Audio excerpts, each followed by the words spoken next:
الحمد لله رب العالمين والصلاة والسلام على سيد المرسلين وعلى آله وصحبه أجمعين أما بعد۔ محترم سامعین و ناظرین، دنیا میں اللہ تبارک و تعالی اپنے ان بندوں پر جو نافرمان ہوتے ہیں عذاب، مصیبت، پریشانی، تکلیفیں مختلف انداز میں، مختلف شکل میں بھیجتا رہتا ہے۔ بندوں سے اس نے مطالبہ کر رکھا ہے کہ اگر اللہ کی پکڑ سے، اللہ کے عذاب سے اور اللہ کی طرف سے بھیجے گئی مصیبتوں سے بچنا ہے تو پھر ان کاموں کو بندہ چھوڑ دے جن کی وجہ سے یہ پریشانیاں لاحق ہوتی ہیں، اللہ کی پکڑ، اللہ کا عذاب لاحق ہوتا ہے۔ آج کی اس مجلس میں آپ کے سامنے انہی چیزوں سے متعلق چند باتیں رکھوں گا جن کی وجہ سے ہمارے اوپر پریشانیاں، مصیبتیں یا عذاب آتی ہیں۔ دنیا میں لوگ پریشانیوں کا سامنا کرتے ہیں، عذاب کا سامنا کرتے ہیں، تکلیفوں کا سامنا کرتے ہیں۔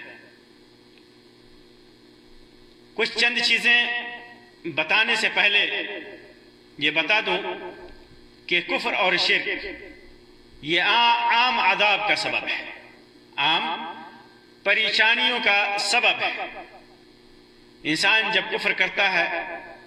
اللہ تبارک و تعالیٰ کے ساتھ شرک کرتا ہے، اللہ کا انکار کرتا ہے، اس کے انبیاء اور رسول کو ٹھکراتا ہے، تو اللہ تبارک و تعالیٰ عمومی عذاب اس قوم کے اوپر بھیجتا ہے۔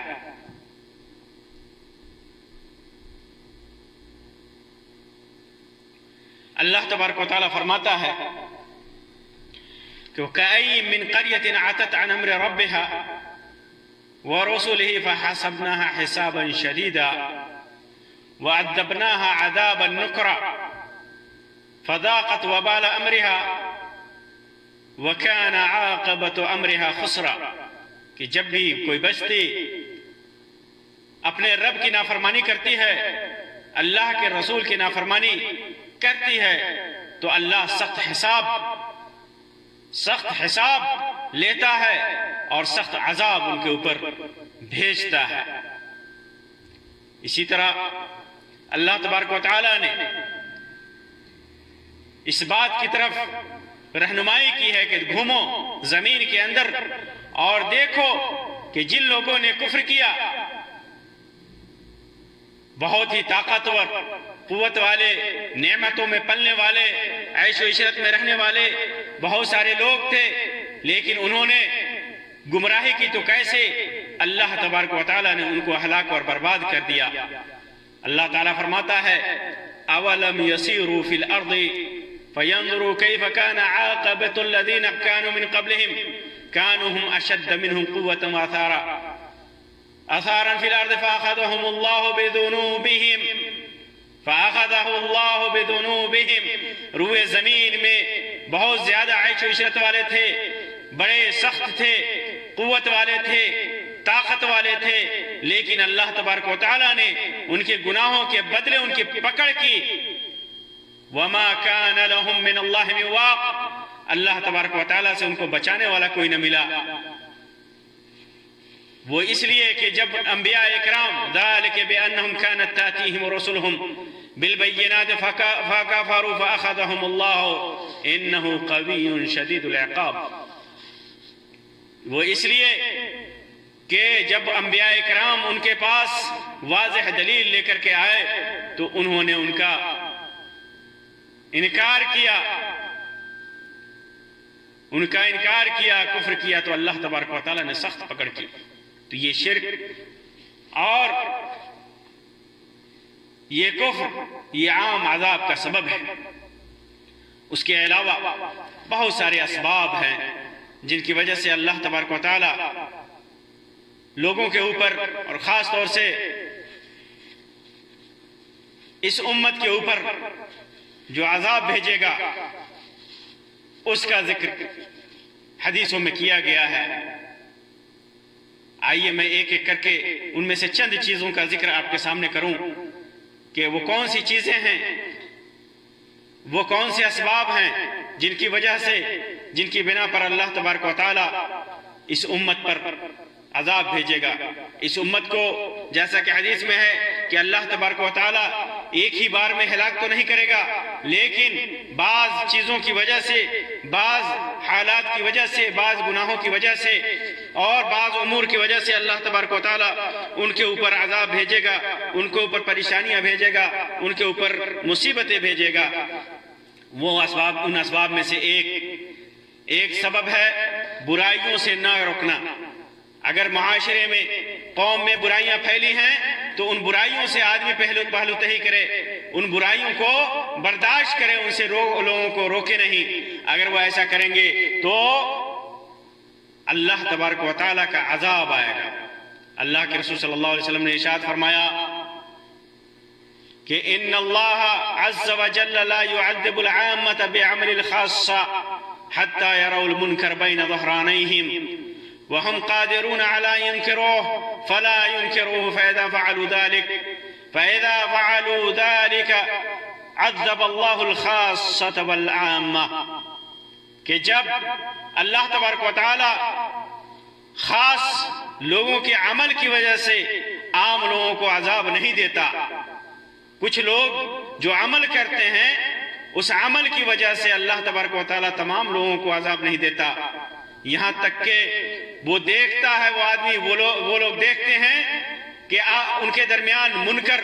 برائیاں پھیل چکی ہیں اور اس بات پر وہ قادر ہیں کہ ان برائیوں سے لوگوں کو روکیں، لیکن وہ روکتے نہیں ہیں، تو اگر ایسا وہ کرتے ہیں تو عذب اللہ الخاصۃ والعامہ، تو اللہ تبارک و تعالی اس کی وجہ سے خاص لوگوں کو بھی اور عام لوگوں کو بھی عذاب دیتا ہے۔ یعنی جو لوگ برائیاں کرتے ہیں ان کو بھی عذاب دیتا ہے، اور جو لوگ برائیاں نہیں کرتے ہیں لیکن ان برائیوں سے لوگوں کو روکتے نہیں ہیں، ان برائیوں کو برداشت کر رہے ہیں، تو اللہ تبارک و تعالیٰ ان کو بھی عذاب دیتا ہے۔ تو ایک ایسا عمل ہے برائیوں سے نہ روکنا جس کی وجہ سے کرنے والے کو بھی اور نہ کرنے والے کو بھی، جو ان برائیوں سے لوگوں کو روکتا نہیں، اس کا انکار نہیں کرتا، اللہ تبارک و تعالیٰ عذاب دیتا ہے، اللہ تبارک و تعالیٰ سزا دیتا ہے۔ حذیفہ ابن یمان رضی اللہ تعالیٰ عنہ کی روایت ہے کہ اللہ کے رسول صلی اللہ علیہ وسلم نے فرمایا والذی نفسی بیدہ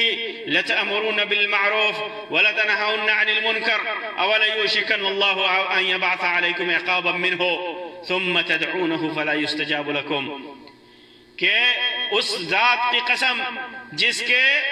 ہاتھ میں میری جان ہے، تم لوگ ضرور باز ضرور بھلائی کا حکم دو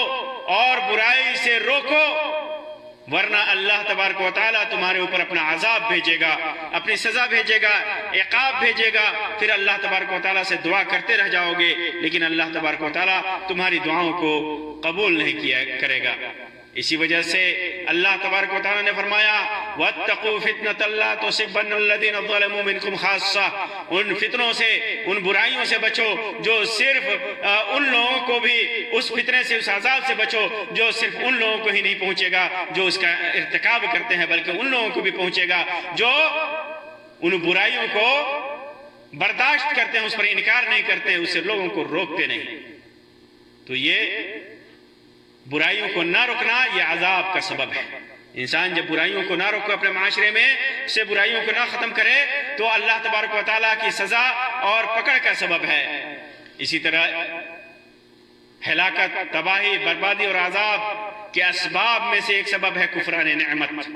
اللہ تبارک و تعالیٰ نے نعمتیں دے رکھی ہیں، انسان شکریہ نہیں کرتا، ان نعمتوں کی قدر نہیں کرتا، ان نعمتوں کا کفر کرتا ہے، انکار کرتا ہے، ناقدری کرتا ہے نعمتوں کی، تو اللہ تبارک و تعالیٰ کا عذاب آتا ہے۔ اللہ تبارک و تعالیٰ ارشاد فرماتا ہے وَضَرَبَ اللَّهُ مَثَلًا قَرْيَةً كَانَتْ آمِنَةً مُطْمَئِنَّةً يَأْتِيهَا رِزْقُهَا رَغَدًا مِنْ كُلِّ مَكَانٍ فَكَفَرَتْ بِأَنْعُمِ اللَّهِ فَأَذَاقَهَا اللَّهُ لِبَاسَ الْجُوعِ وَالْخَوْفِ بِمَا كَانُوا يَصْنَعُونَ۔ اللہ تبارک و تعالیٰ نے مثال بیان کی اس بستی کی جو بستی امن میں تھی، خوش و خرم تھی، رزق میں تھی، ہر طرح کی فراوانی تھی رزق کی، ہر طرف سے ان کے پاس رزق آتی تھی، تو انہوں نے اللہ کی نعمت کا انکار کیا تو اللہ تبارک و تعالیٰ نے بھوک، خوف، ان کے عمل کی وجہ سے، ان کے اعمال کی وجہ سے اللہ تبارک و تعالیٰ نے ان کے کفران نعمت کی وجہ سے ان کے اوپر عذاب بھیجا۔ اسی وجہ سے اللہ تعالیٰ نے فرمایا وَإِذْ تَأَذَّنَ رَبُّكُمْ لَئِن شَكَرْتُمْ لَأَزِيدَنَّكُمْ وَلَئِن كَفَرْتُمْ إِنَّ عَذَابِي لَشَدِيدٌ۔ اللہ تبارک و تعالیٰ فرماتا ہے کہ اگر تم شکر کرو گے تو لَأَزِيدَنَّكُمْ، تم مزید دوں گا، وَلَئِن كَفَرْتُمْ، اور اگر کفر کرو گے تو إِنَّ عَذَابِي لَشَدِيدٌ، تو میرا عذاب بڑا سخت ہے۔ کفران نعمتوں کا انکار، نعمتوں کے اندر جو اللہ تبارک و تعالیٰ نے جو نعمتیں دے رکھی ہیں اس کی آدمی ناقدری کرتا ہے، اس کے اندر اسراف کرتا ہے، اس کے اندر تبذیر کرتا ہے، اس کے اندر بخل کرتا ہے، اس کو غلط جگہوں پر استعمال کرتا ہے، تو یہ کفران نعمت ہے، اور ہمیشہ شاکی ہوتا ہے، شکوہ کرتا رہتا ہے کہ اسے کچھ نہیں ملا، یہ کفران نعمت ہے، تو اس پر اللہ تبارک و تعالیٰ نے عذاب رکھا ہے۔ تو کفران نعمت یہ عذاب کے اور تکلیف اور ہلاکت اور تباہی اور بربادی کے اسباب میں سے ایک سبب ہے۔ اسی طرح عذاب اور ہلاکت کے اسباب میں سے ایک سبب لہو و لعب اور بیکار چیزوں میں منہمک ہونا ہے۔ انسان لہو و لعب میں ہو، دین سے بیزار ہو، کھیل کود میں لگا ہوا ہو، دین کی اسے فکر نہ ہو، تو ایسی صورت میں اللہ تبارک و تعالی اس کے اوپر عذاب بھیجتا ہے۔ عقبہ بن عامر رضی اللہ تعالیٰ عنہ کی روایت فرماتے ہیں کہ اللہ کے رسول صلی اللہ علیہ وسلم نے ارشاد فرمایا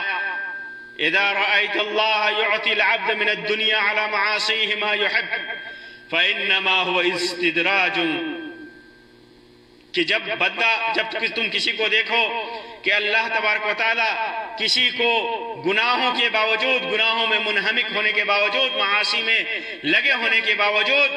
اللہ تبارک و تعالیٰ اسے چھوٹ دے رہا ہے، تو اس کا مطلب اللہ تبارک و تعالیٰ اسے دنیا کی نعمتیں دے رہا ہے، تو ایسا سمجھ لو کہ اللہ تبارک و تعالیٰ اسے چھوٹ دے رہا ہے، اسے مہلت دے رہا ہے۔ پھر اللہ کے رسول صلی اللہ علیہ وسلم نے تلاوت کی فَلَمَّا نَسُوا مَا ذُكِّرُوا بِهِ فَتَحْنَا عَلَيْهِمْ أَبْوَابَ كُلِّ شَيْءٍ حَتَّى إِذَا فَرِحُوا بِمَا أُوتُوا أَخَذْنَاهُمْ بَغْتَةً فَإِذَا هُمْ مُبْلِسُونَ۔ پھر جب جس چیز کی یاد انہیں دلائی گئی وہ بھول گئے تو ہم نے فتحنا علیہم ابواب کل شیء، ان کے اوپر ہر دروازے کھول دیے، یہاں تک کہ جو وہ خوش و خرم ہونے لگے، بے پرواہ ہو گئے، جو چیز ان کو ملی انہی میں مبتلا ہو گئے، تو ہم نے اچانک ان کو پکڑ لیا، وہ اپنے عیش و عشرت میں لہو و لعب میں لگے رہے، اور ہم نے اچانک اخذناہم بغتۃ، اچانک انہیں پکڑا، اچانک ان کے اوپر عذاب نازل کیا۔ اللہ کے رسول صلی اللہ علیہ وسلم نے فرمایا انی مما خاف علیکم من بعدی ما یفتح علیکم من زہرۃ الدنیا وزینتها، وہ سب سے زیادہ جن چیزوں سے میں اپنے بعد تم سے ڈرتا ہوں وہ چیز ہے کہ دنیا کی زینت اور دنیا کی آشائشیں تمہیں مہیا کر دی جائیں اور ان آشائشوں میں تم منہمک ہو جاؤ۔ اسی طرح عذاب کے اسباب اور ہلاکت اور تباہی کے اسباب میں سے ایک سبب زنا کا اور بدکاری کا عام ہونا ہے، زنا اور بدکاری کا عام ہونا ہے۔ اللہ تبارک و تعالیٰ نے قرآن مجید کے اندر لوط علیہ السلام کی قوم کا ذکر کیا ہے مختلف مقامات پر کہ کس طرح ان لوگوں میں زناکاری، بدکاری، بدفعلی عام تھی، یہاں تک کہ وہ ہم جنس پرستی کے شکار تھے، تو اللہ تبارک و تعالیٰ نے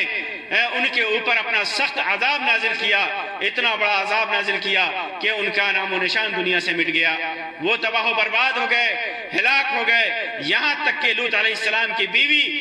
جس نے ان کی مدد کی تھی اس کو بھی اللہ تبارک و تعالیٰ نے تباہ و برباد کر دیا، ہلاک کر دیا، اس کے اوپر بھی اپنا عذاب نازل کیا، اپنا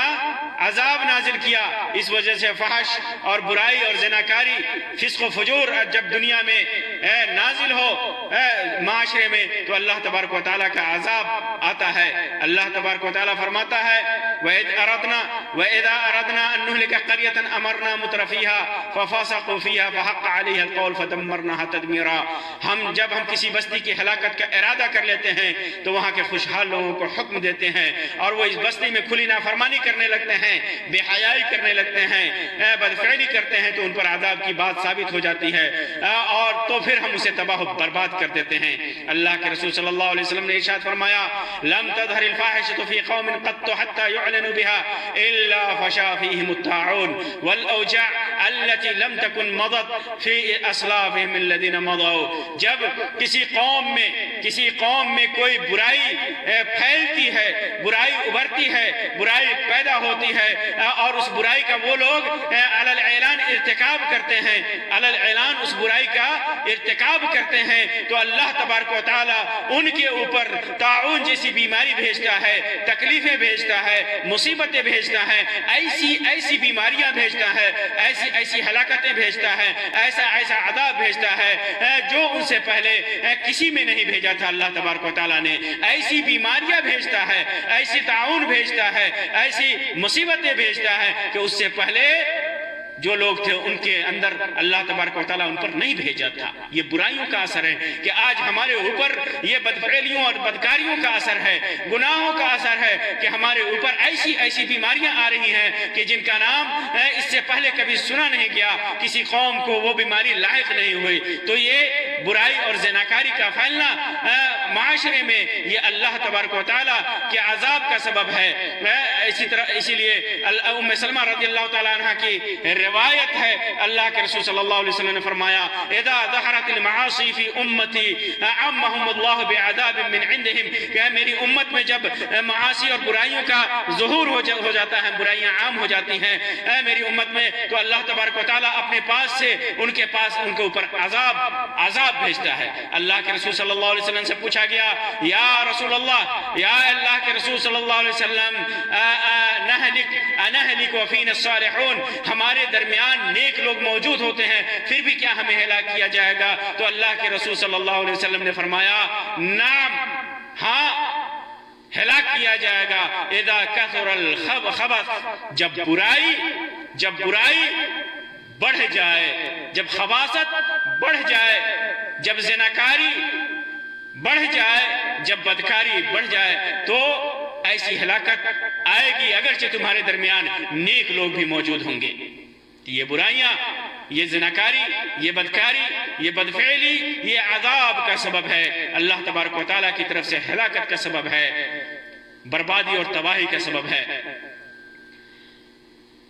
اور ایک چیز جو عذاب کا سبب ہے یہ انصاف نہ کرنا، عدل سے کام نہ کرنا، فیصلوں میں غریب امیر کا لحاظ کرنا اور سفارشوں کا لحاظ کرنا اور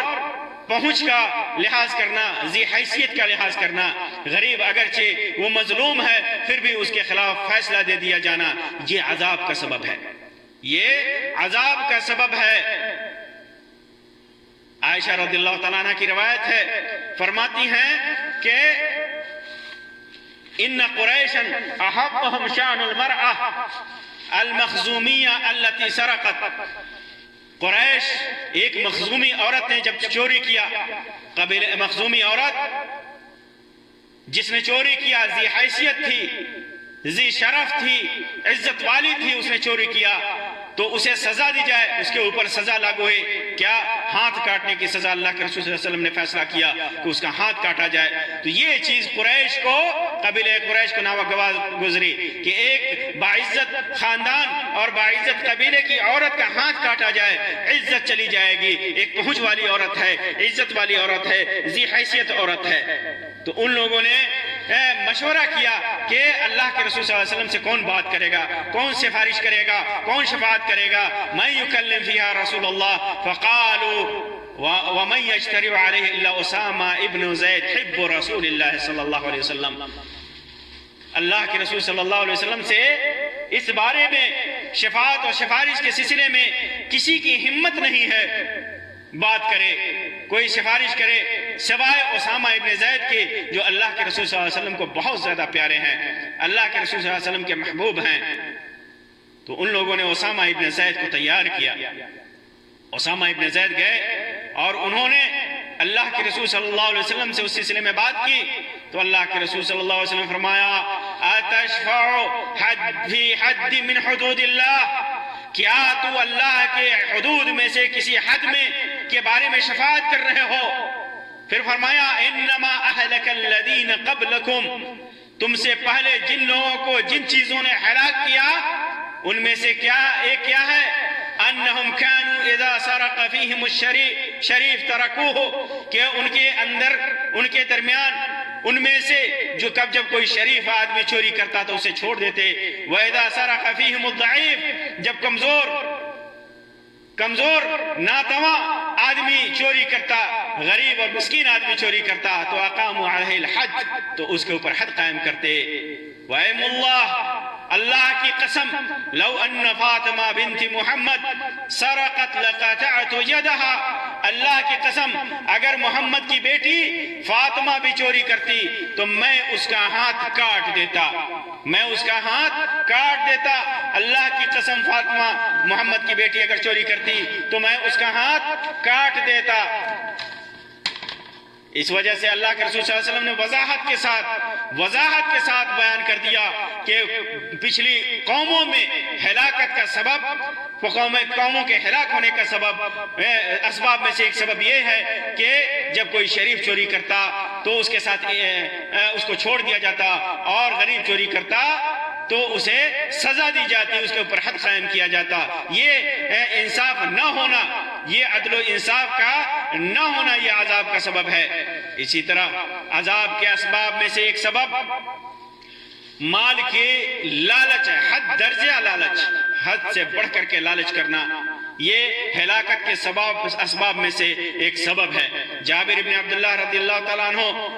سے مروی ہے کہ اللہ کے رسول صلی اللہ علیہ وسلم نے فرمایا اتقوا الظلم فإن الظلم ظلمات یوم القیامہ، ظلم کرنے سے بچو کیونکہ ظلم کرنا قیامت کے دن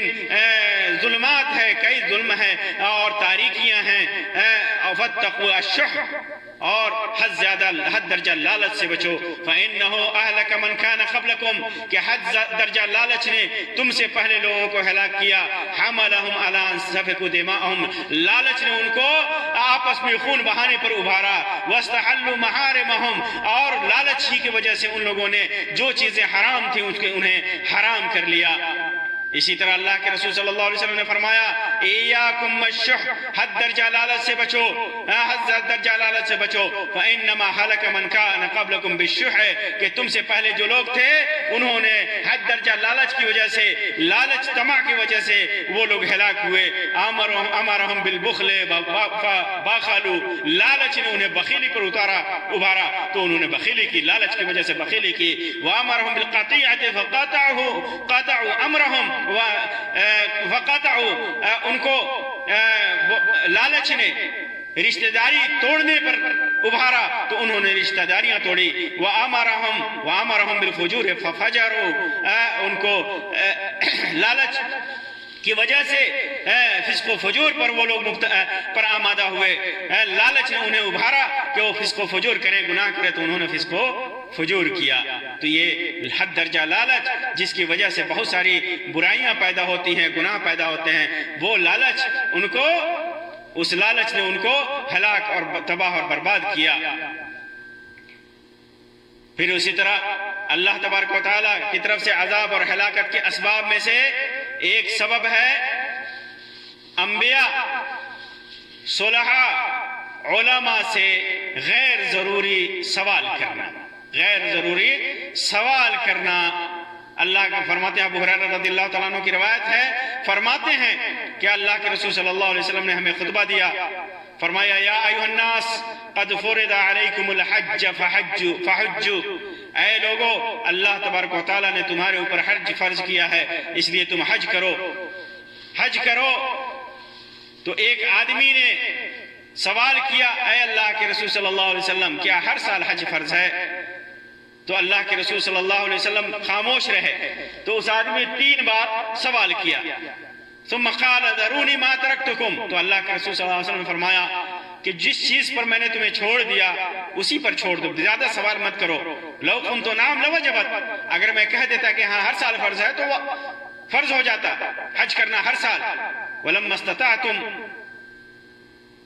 استطعتم، اور تمہیں اس کی استطاعت نہیں ہوتی، تم کر نہیں سکتے۔ انما اہلک من کان قبلکم کثرت سوالہم واختلافہم علی انبیائہم، تم سے پہلے جو لوگ تھے ان کو جن چیزوں نے ہلاک کیا ان میں ان کا کثرت سے سوال کرنا، انبیاء پر اختلاف کرنا، انبیاء کے سلسلے میں انبیاء جو کہہ دیے اس پر اختلاف کرنے لگے اور زیادہ غیر ضروری سوالات کیے۔ فَإِذَا أَمَرْتُكُمْ بِأَمْرٍ فَأْتُوا مِنْهُ مَا اسْتَطَعْتُمْ، جب کوئی حکم دوں تو جتنی طاقت ہو اس کو کرو۔ وَإِذَا نَهَيْتُكُمْ عَنْ شَيْءٍ، اور جب کسی چیز سے روک دوں فَاجْتَنِبُوهُ، اس سے رک جاؤ۔ اور چوں چرا یہ کیوں، یہ کیسے، ایسا سوال مت کرو۔ کسی عالم سے، کسی مفتی سے اگر سوال کرو، مفتی نے کہا کہ یہ کرنا ہے تو اب اس میں 10 طرح کے نقطے مت نکالو، 10 طرح کے نقطے مت نکالو، بلکہ جتنا کہا گیا ہے اسی پر عمل کرو، کیونکہ زیادہ سوال کرنا یہ ہلاکت کا سبب ہے۔ آدمی حد درجہ غیر ضروری سوالات کرتا ہے، پھر سوالات کی وجہ سے اس کے اوپر ایسی باتیں بیان کی جاتی ہیں جنہیں وہ کر نہیں سکتا، پھر وہ تباہ و برباد ہوتا ہے۔ اسی طرح ہلاکت کے اسباب میں سے ایک سبب ہے قرآن میں اختلاف کرنا۔ عبداللہ ابن عمرو رضی اللہ تعالیٰ عنہ سے مروی ہے، عبداللہ ابن عمرو ابن عاص رضی اللہ تعالیٰ عنہ فرماتے ہیں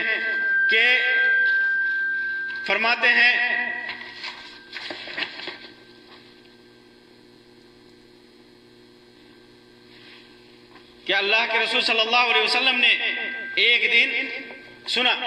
دن لوگوں کو اختلاف کرتے ہوئے سنا مسجد میں۔ ایک دن اللہ کے رسول صلی اللہ علیہ وسلم نے مسجد میں اختلاف کرتے ہوئے سنا، آوازیں سنی 2 آدمیوں کی اختلاف کی باتوں کی۔ تو اللہ کے رسول صلی اللہ علیہ وسلم اور وہ دونوں ایک آیت کے سلسلے میں اختلاف کر رہے تھے، ایک آیت کے معنی اور مفہوم کے سلسلے میں اختلاف کرتے رہے تھے۔ تو اللہ کے رسول صلی اللہ علیہ وسلم باہر نکلے اور غصہ آپ کے چہرہ انور سے ظاہر تھا، یعرف فی وجہ الغضب، اللہ کے رسول صلی اللہ علیہ وسلم کے چہرے سے غصہ ظاہر تھا۔ فقال انما ہلک من کان قبلکم، تم سے پہلے جو لوگ تھے وہ ہلاک ہوئے بے اختلافہم فی الکتاب، اللہ کی کتاب میں اختلاف کی وجہ سے۔ تو اللہ کی کتاب میں اختلاف کرنا یہ ہلاکت اور عذاب کے اسباب میں سے ایک سبب ہے۔ اسی طرح ہلاکت اور عذاب کے اسباب میں سے دین میں غلو کرنا ہے۔ دین میں غلو کرنا یہ ہلاکت کے اسباب میں سے ایک سبب ہے۔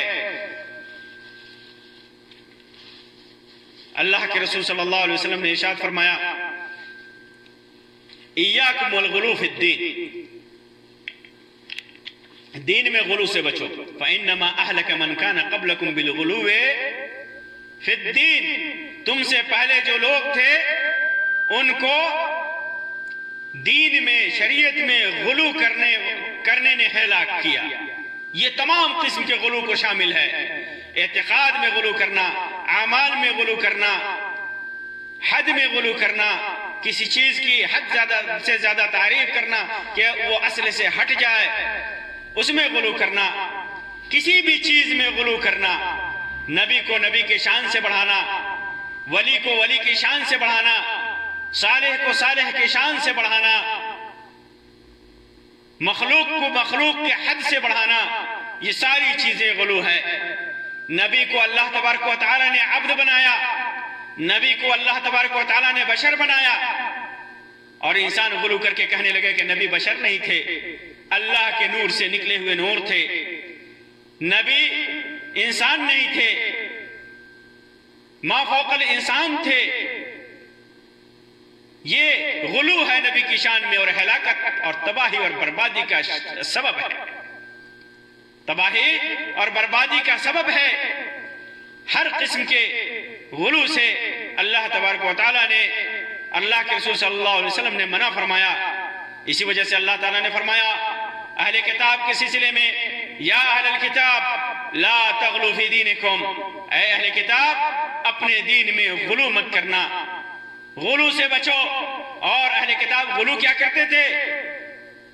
عیسیٰ علیہ السلام کی شان میں غلو کرتے تھے، موسیٰ علیہ السلام کی شان میں غلو کرتے تھے، عزیر علیہ السلام کی شان میں مبالغہ کرتے تھے، غلو سے کام لیتے تھے۔ ان کو عبادیت اور بشریت کے درجے سے اٹھا کر کے الوہیت کے درجے پہ پہنچا دیا۔ اسی طرح یہ امت بھی اللہ کے رسول صلی اللہ علیہ وسلم کی شان میں غلو کا اس قدر شکار ہے کہ اللہ کے نبی صلی اللہ علیہ وسلم کو بشریت اور عبادیت کے مقام سے اٹھا کر کے الوہیت کے درجے پہ فائز کر دیا۔ اللہ کے نیک بندوں کو ولایت کے نام پر، صالحیت کے نام پر، اللہ کے مقرب بندے ہونے کے نام پر کسی کو غوث بنا دیا، کسی کے سامنے سجدہ کیا، کسی سے اپنی حاجات مانگی۔ یہ سب دین میں غلو ہے، بلکہ شرک اکبر ہے جس کا مرتکب کبھی بھی نہیں بخشا جائے گا۔ اسی طرح عذاب کے اسباب میں سے، ہلاکت اور تباہی کے اسباب میں سے ایک سبب ہے دنیا طلبی، حد سے زیادہ دنیا طلبی، اور دنیا طلبی میں تفاخر اور تنافس، ایک دوسرے سے بڑھ جانا، یہ ہلاکت کے اسباب میں سے ہے۔ اللہ کے رسول صلی اللہ علیہ وسلم نے فرمایا واللہ ما الفقر اخشى علیکم، میں اللہ کی قسم میں تمہارے اوپر غریبی اور محتاجی سے خوف نہیں کھاتا، ولیکن اخشى علیکم ان تبسط الدنیا علیکم کما بسطت علی من کان قبلکم، لیکن مجھے ڈر اس بات کا ہے کہ تمہارے اوپر دنیا کھول دی جائے گی، دنیا کی عیش و عشرت تمہارے لیے عام کر دی جائے گی جیسے تم سے پہلے لوگوں پر عام کی گئی تھی، فتنافسوها کما تنافسوها، اور تم دنیا میں لگ جاؤ، دنیا میں اس نیکیوں، اس نعمتوں میں منہمک ہو جاؤ، اللہ کے حق کو بھول جاؤ، مخلوق کے حق کو بھول جاؤ، فَتُهْلِكَكُمْ كَمَا أَهْلَكَتْهُمْ، تو یہ چیز تمہیں ہلاک کر دے گی جیسا کہ ان لوگوں کو ہلاک کیا تھا۔ تو یہ دنیا، حد سے زیادہ دنیا طلبی انسان کے لیے ہلاکت کا سبب ہے۔ اسی طرح جب انسان ناپ تول میں کمی کرتا ہے، تجارت میں دھوکہ دڑی کرتا ہے، تو اللہ تبارک و تعالیٰ کا عذاب آتا ہے، اور عذاب کس شکل میں آتا ہے؟ اللہ کے رسول صلی اللہ علیہ وسلم فرمایا لم ينقصوا المكيال والميزان الا اخذوا بالسنين وشدة المؤونة، جب وہ لوگ ناپ تول میں کمی کرنے لگتے ہیں تو ان کے اوپر قحط سالی آتی ہے، تنگ دستی آتی ہے، ان کی روزی میں برکت ختم ہو جاتی ہے، وجور السلطان علیہم، اور ایسا حاکم ان کے اوپر مسلط کر دیا جاتا ہے جو ان کے اوپر ظلم کرتا ہے۔ اسی طرح ہلاکت کے اسباب میں سے ایک سبب ہے انسان جس کے مال میں اللہ کا حق ہے، وہ زکوٰۃ اس کے اوپر فرض ہے، لیکن وہ زکوٰۃ نہیں ادا کرتا تو عذاب آتا ہے اللہ تبارک و تعالیٰ کا۔ اللہ کے رسول صلی اللہ علیہ وسلم نے فرمایا لم يمنعوا زکاة اموالهم الا منعوا القطر من السماء، جب کوئی آدمی، جب کوئی قوم، جب کوئی قبیلہ، جب کچھ لوگ اللہ تبارک و تعالیٰ اپنے مال میں اللہ تبارک و تعالیٰ کے راستے میں زکوٰۃ نہیں نکالتے تو ان سے آسمان سے قطرے برسنا بند ہو جاتا ہے۔ وَلَوْلَا الْبَهَائِمُ لَمْ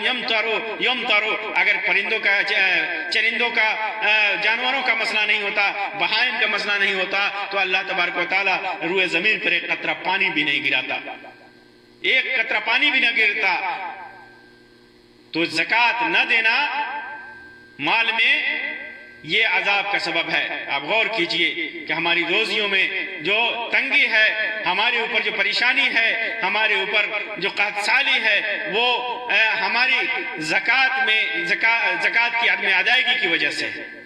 تو زکوٰۃ آج لوگ بہت زیادہ اس سلسلے میں سستی کے شکار ہیں، اپنے دولت کا حساب نہیں کرتے، اپنے مال و دولت کا اندازہ نہیں کرتے، پھر اس کے بعد اس کوشش میں نہیں رہتے کہ وہ زکوٰۃ دیں، اللہ تبارک و تعالیٰ کا جو حق ہے اسے نکالیں، جس کا نتیجہ ہوتا ہے کہ مختلف قسم کی بیماریاں آتی ہیں، روزی میں تنگی ہوتی ہے۔ اسی طرح جب آدمی جب لوگ اللہ اور اس کے رسول کے عہد و پیمان کو توڑ دیتے ہیں تو ان پر بھی اللہ تبارک و تعالیٰ کا عذاب مسلط ہو جاتا ہے۔ اور کیسے ہوتا ہے؟ اللہ کے رسول صلی اللہ علیہ وسلم فرمایا وَلَمْ يَنْقُضُوا عَهْدَ اللَّهِ وَعَهْدَ رَسُولِهِ إِلَّا سَلَّطَ اللَّهُ عَلَيْهِمْ عَدُوَّهُمْ مِنْ غَيْرِهِمْ، جب وہ اللہ اور اس کے رسول کا عہد و پیمان توڑ دیتے ہیں تو اللہ تبارک و تعالیٰ ان کے اوپر باہر سے دشمن متعین کر دیتا ہے۔ فَأَخَذُوا مَا بَعْدَ مَا كَانَ فِي أَيْدِيهِمْ، تو جو ان کا ہوتا ہے، جو کچھ ان کے پاس ہوتا ہے وہ چھین لیتے ہیں۔ اسی طرح عذاب کے اسباب میں سے، ہلاکت کے اسباب میں سے یہ ہے کہ جو ائمہ، جس قوم میں لوگ ائمہ حکام یہ اللہ تبارک و تعالیٰ کی کتاب سے فیصلہ نہیں کرتے تو اللہ تبارک و تعالیٰ کا عذاب آتا ہے۔ اللہ کے رسول صلی اللہ علیہ وسلم نے فرمایا ما لم تحکم ائمتهم بکتاب اللہ عز وجل ویتخیروا فیما انزل اللہ الا جعل اللہ بأسهم بینہم، جب ان کے حکمراں اللہ تعالیٰ کی کتاب کے مطابق فیصلے نہیں کرتے اور اللہ نے جو نازل کیا ہے اس کو اختیار نہیں کرتے تو اللہ تعالیٰ ان میں پھوٹ اور اختلاف ڈال دیتا ہے۔ تو پھوٹ اور اختلاف یہ بھی اللہ تبارک و تعالیٰ کا عذاب ہے اور یہ ہلاکت کے اسباب میں سے ایک سبب ہے۔ اسی طرح اللہ کے رسول صلی اللہ علیہ وسلم نے ایک روایت میں 7 چیزیں ہلاکت کے اسباب میں سے جو اسباب ہیں ان میں سے 7 چیزوں کا ذکر اللہ کے رسول صلی اللہ علیہ وسلم نے اپنی ایک مشہور روایت میں کیا ہے جو ابو ہریرہ رضی اللہ عنہ سے مروی ہے۔ اللہ کے رسول صلی اللہ علیہ وسلم نے فرمایا اجتنبوا السبع الموبقات، 7 ہلاک کرنے والی چیزوں سے بچو۔ قالوا یا رسول اللہ وما ہن، لوگوں نے کہا کہ اللہ کے رسول صلی اللہ علیہ وسلم وہ 7 چیزیں کون سی ہیں؟ تو اللہ کے رسول صلی اللہ علیہ وسلم نے فرمایا الشرک باللہ، پہلی چیز اللہ تبارک و تعالیٰ کے ساتھ شرک کرنا، والسحر، دوسری چیز جادو، تیسری چیز وقتل النفس التي حرم اللہ الا بالحق، کسی جان کو ناحق قتل کرنا جس کا قتل کرنا اللہ تبارک و تعالیٰ نے حرام قرار رکھا ہے، وَأَكْلُ الرِّبَا، سود کھانا، وَمَا أَكْلُ مَالِ الْيَتِيمِ، یتیم کے مال کو کھانا، وَالتَّوَلِّ يَوْمَ الزَّحْفِ، جنگ کے دن میں، جنگ کی حالت میں پیٹھ پھیر کر کے بھاگنا، وَقَذْفُ الْمُحْصَنَاتِ الْمُؤْمِنَاتِ الْغَافِلَاتِ، اور پاک دامن غافل رہنے والی عورتوں کے اوپر الزام تراشی کرنا۔ تو یہ 7 چیزیں جو ہلاکت اور تباہی اور بربادی کا سبب ہیں اللہ کے رسول صلی اللہ علیہ وسلم نے بیان فرمایا، اور ان کے علاوہ جن چیزوں کا ذکر میں نے کیا وہ سب ہلاکت، تباہی، بربادی اور اللہ تبارک و تعالیٰ کے عذاب کا سبب ہے۔ عذاب دنیا میں بھی عذاب اور ہلاکت کا سبب ہے اور آخرت میں بھی عذاب اور ہلاکت کا سبب ہے۔ یہاں یہ وضاحت کر دوں کہ عذاب اور ہلاکت کی بہت ساری قسمیں ہیں، بہت ساری نوعیت ہیں، بہت سارے اس کی شکلیں ہیں۔ ایک تو سیلاب ہے، قحط سالی ہے، موت ہے، فقر و فاقہ ہے، کوئی بیماری ہے، اللہ کا مختلف قسم کا عذاب ہے، آندھی اور طوفان کے ذریعے اور آگ کے ذریعے، کبھی جلا کر کے، مختلف شکلیں ہیں۔ عذاب کسی بھی شکل میں آ سکتا ہے۔ اللہ تبارک و تعالیٰ سے دعا ہے کہ اللہ تبارک و تعالیٰ ہمیں ان تمام اعمال اور امور سے بچنے کی توفیق عطا فرمائے، اپنے پناہ میں رکھے جو عذاب اللہ تبارک و تعالیٰ کی ناراضگی اور عذاب کا سبب ہے، اور ایسے اعمال کرنے کی توفیق عطا فرمائے جو ہمیں ان عذابوں سے، ان مصیبتوں سے، ان پریشانیوں سے ہمیں محفوظ رکھے۔ اللہ تبارک و تعالیٰ ہمیں نیک اعمال کی توفیق عطا فرمائے، اپنے عذاب سے بچائے، اپنی پکڑ سے بچائے۔ آمین یا رب العالمین، وآخر دعوانا ان الحمد للہ رب العالمین، وصلی اللہ علی خیر خلقہ وسلم، والسلام علیکم ورحمۃ اللہ وبرکاتہ۔